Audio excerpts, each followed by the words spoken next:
कितनी एकादशी है? जम के बोलो। 26। जो भगवान विष्णु के पास जाकर निवेदन करी थी वो निर्जला थी, निर्जला। इसलिए सारी एकादशियों में निर्जला एकादशी की महत्वता शास्त्र प्रमाण करता है महाराज। पर हिंदू धर्म के 3 व्रत ऐसे बता दिए जिन व्रतों का पुण्य समाप्त नहीं हुआ।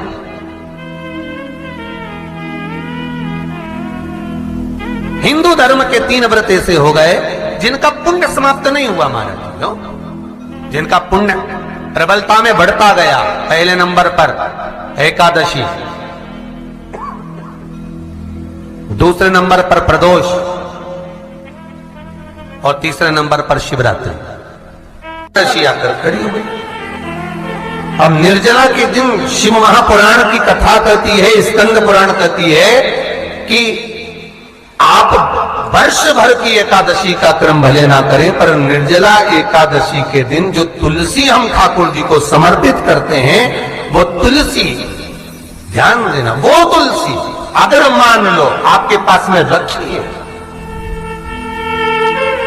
निर्जला एकादशी के दिन भगवान ठाकुर जी को, शालिग्राम जी को, लड्डू गोपाल जी को आपके घर में, आपके मंदिर में जो आपने भगवान को तुलसी समर्पित करी है, वो तुलसी मान लो तुम्हारे पास रखी है और कोई व्यक्ति को बहुत बहुत ज्यादा कष्ट है शरीर में, बहुत बहुत कष्ट है, थोड़ी सी वो तुलसी चढ़ी हुई ठाकुर के चरणारविंद की, आप उस जीव को धो तो सही, आधा घंटा इंतजार करो, स्वास्थ्य में अंतर आना प्रारंभ हो जाता है उस निर्जला का। क्योंकि निर्जला ऐसी एकादशी है जिसने जगत में जाकर, देवताओं के पास जाकर निवेदन करा है जग कल्याण के। जितनी भी माताएं एकादशी का व्रत करती, बहुत ध्यान से सुनना आज की कथा हो, शायद जिंदगी में मिली ना मिली, और ये कथा का रिश्ता तो बहुत ध्यान से सुनना। स्कंद पुराण यहां तक कहती है कि इस कथा के चरित्र को जो श्रवण कर लेता है उसको 26 एकादशी करना भी नहीं पड़ती। इस एकादशी की केवल ये कथा सुनकर ही वो तर जाता है। बहुत ध्यान से सुनना इसको, कथा को। एकादशी के दिन जब आप जल शंकर को चढ़ाने तो रोज ही जाते हैं। जब एकादशी का दिन रहे और शंकर जी के मंदिर में आप जल समर्पित करें तो 3 बार मुख से स्वधा स्वधा स्वधा या स्वधा स्तोत्र का पाठ, जिसमें 12 श्लोक। 2-4 हैं, पैसा तो आ रहा है पर घर में टिक नहीं रहा। डॉक्टर में, पुलिस में, एक्सीडेंट आदि में, कहीं गलत जगह पर, व्यसन में अगर पैसा जा रहा है, जुए में, मांसाहार, मदिरा पान, या कहीं आया पैसा, पैसा आने में कमी नहीं, आ रहा है पर टिक नहीं रहा, रुक नहीं रहा। कोई मांगने आ गया, दे दिया, फिर वहां से अपने पास नहीं आ रहा, अपन कह रहे हैं भैया हमारा पैसा लौटा दो, नहीं आ रहा। तो महाराज शिव महापुराण की कथा कहती है एकादशी के दिन गंगा के जल में मात्र 7 बेलपत्री डालकर जो नंदीश्वर भगवान, अर्थात जो शंकर जी के शिवलिंग के सामने नंदी होता है, उस नंदी के चरण पर गंगा का जल चढ़ाकर बेलपत्री शिव पर समर्पित कर देता है, उसके घर में रुपया रुकना चालू हो जाता है। फिर वो गलत जगह पर नहीं जाता, गलत स्थान पर वो धन जाएगा ही नहीं। तूने संभाल, मांग तुझे क्या चाहिए। एकादशी ने भगवान विष्णु से कहा, नाथ प्रभु वर दे दो, मृत्यु लोक में जो मनुष्य मेरा व्रत करेगा, चाहे जलचर, थलचर, वायुचर या सांसारिक मनुष्य, मेरा अगर एकादशी का व्रत करेगा, प्रभु उसके यहां धन धान्य वैभव सुख संपदा बढ़ेगी और उस जीवात्मा को नरक नहीं भोगना पड़ेगा, सीधे वैकुंठ का उसको वास मिलेगा।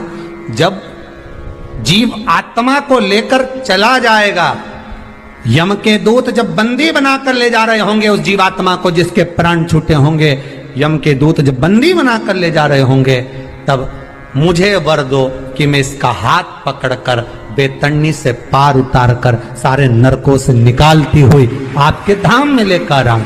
भगवान ने वर दे दिया, तथास्तु।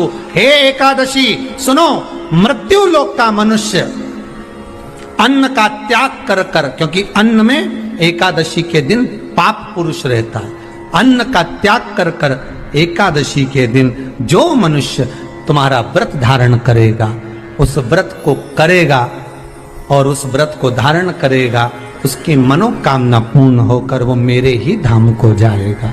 ये तो हुआ एकादशी के जन्म की कथा।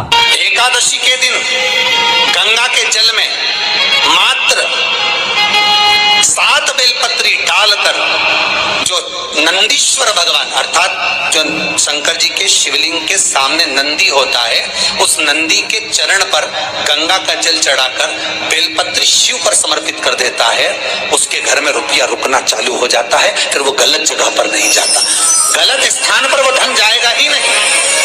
बेटा अगर व्यसन में पड़ा हुआ है, मदिरा पान में पड़ा हुआ है, मांसाहार में, जुए आदि में जा रहा है, तुम्हें लग रहा है कि मेरा बेटा गलत मार्ग पर जा रहा है, ये मित्र दोस्ती गलत हो रही है, वो सही जगह पर आ जाए। करना है एकादशी।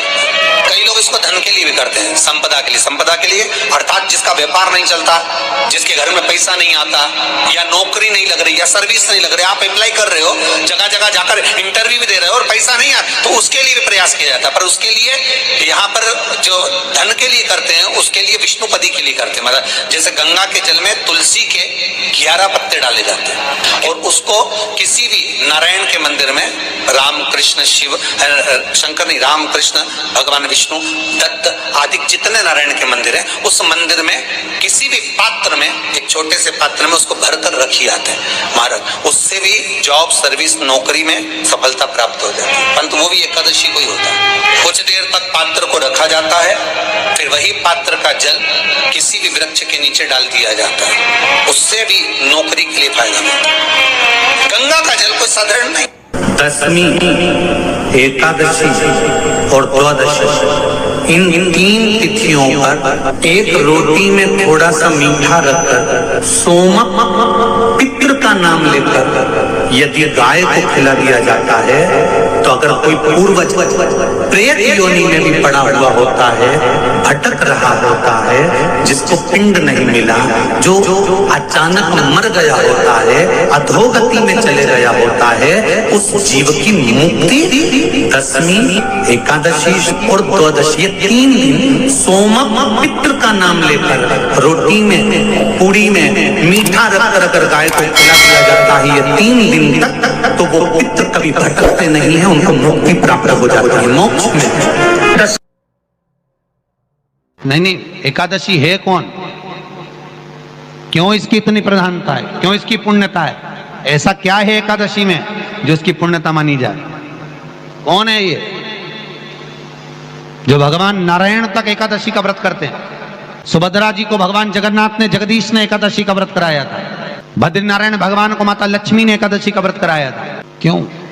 चंद्रायण एकादशी व्रत की माता। एकादशी है कौन? तो कहा जिसको व्रत करने पर भगवान नारायण भी जिसका व्रत करते हो, भगवान माता लक्ष्मी जिसका व्रत करती हो, वो एकादशी है कौन? तो शास्त्र वर्णन करता है महाराज, स्कंद पुराण का सुंदर चातुर्मास्य खंड के अंतर्गत वर्णन आया है महाराज। एक बार भगवान विष्णु आनंद में विराजमान थे, पद्मावती और माता लक्ष्मी दोनों उनके पास में विराजी हुई थी। भगवान लक्ष्मी और पद्मावती दोनों बैठी, एक सिर के पास, एक चरण के पास। कुछ समय बाद वहीं पर ब्रह्मदेव का आगमन हुआ और ब्रह्मा जी आगमन पाकर भगवान नारायण पद्मावती से लगकर उठे और उठकर लक्ष्मी की ओर झुके।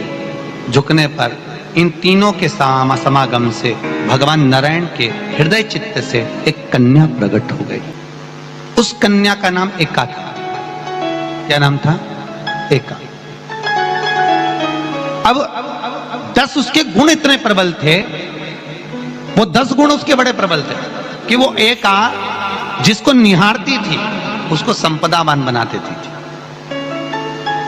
जिसको देख लेती थी उसके जीवन में वो आनंद की अनुभूतियां करा देती थी। एका जिस मार्ग से जाती थी उस मार्ग के द्वार खोल देती थी। एका का पुण्य इतना पुण्य प्रखर। पद्मावती और लक्ष्मी ने कहा महाराज ये बेटी आपके द्वारा निर्मित हुई है, इसका कन्यादान करना चाहिए। हमारे यहाँ हिंदू धर्म में रीति है, जिस दिन कन्यादान करा जाता है उस दिन व्रत रखा जाता है।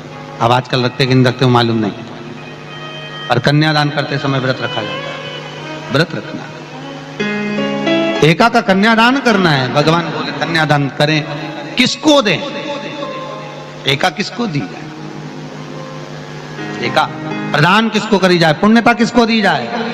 भगवान नारायण ने उसी समय लक्ष्मी और पद्मा से पूछा, तुम एकादशी के दिन जब आप जल शंकर को चढ़ाने तो रोती जाती। जब एकादशी का दिन रहे और शंकर जी के मंदिर में आप जल समर्पित करें तो 3 बार मुख से स्वधा स्वधा स्वधा या स्वधा स्तोत्र का पाठ, जिसमें 12 श्लोक 2-4 हैं। पैसा तो आ रहा है और घर में टिक नहीं रहा। डॉक्टर में, पुलिस में, एक्सीडेंट आदि में, कहीं गलत जगह पर व्यसन में अगर पैसा जा रहा है, जुए में, मांसाहार, मदिरा पान, या कहीं आया पैसा आने में कमी नहीं, आ रहा है पर टिक नहीं रहा, रुक नहीं रहा। कोई मांगने आ गया, दे दिया, फिर वहां से अपने पास नहीं आ रहा, अपन कह रहे हैं भैया हमारा पैसा लौटा दो, नहीं आ रहा। तो महाराज शिव महापुराण की कथा कहती है, एकादशी के दिन गंगा के जल में मात्र 7 बेलपत्री डालकर जो नंदीश्वर भगवान अर्थात जो शंकर जी के शिवलिंग के सामने नंदी होता है, उस नंदी के चरण पर गंगा का जल चढ़ाकर बेलपत्री शिव पर समर्पित कर देता है, उसके घर में रुपया रुकना चालू हो जाता है। फिर वो गलत जगह पर नहीं जाता, गलत स्थान पर वो धन जाएगा ही नहीं। तूने संहार किया, मांग तुझे क्या चाहिए। एकादशी में भगवान विष्णु से कहा, नाथ प्रभु वर दे दो, मृत्यु लोक में जो मनुष्य मेरा व्रत करेगा, चाहे जलचर, थलचर, वायुचर या सांसारिक मनुष्य, मेरा अगर एकादशी का व्रत करेगा, प्रभु उसके यहां धन धान्य वैभव सुख संपदा बढ़ेगी और उस जीवात्मा को नरक नहीं भोगना पड़ेगा, सीधे बैकुंठ का उसको वास मिलेगा। जब जीव आत्मा को लेकर चला जाएगा, यम के दूत जब बंदी बनाकर ले जा रहे होंगे उस जीवात्मा को, जिसके प्राण छूटे होंगे, यम के दूत जब बंदी बनाकर ले जा रहे होंगे, तब मुझे श्री शिवाय नमस्तुभ्यम, हर हर महादेव। ये वीडियो आप सबको कैसी लगी कमेंट करके ज़रूर बताइए और इस वीडियो को लास्ट तक देखने के लिए आप सबका तहे दिल से बहुत ज़्यादा धन्यवाद। Thank you for watching.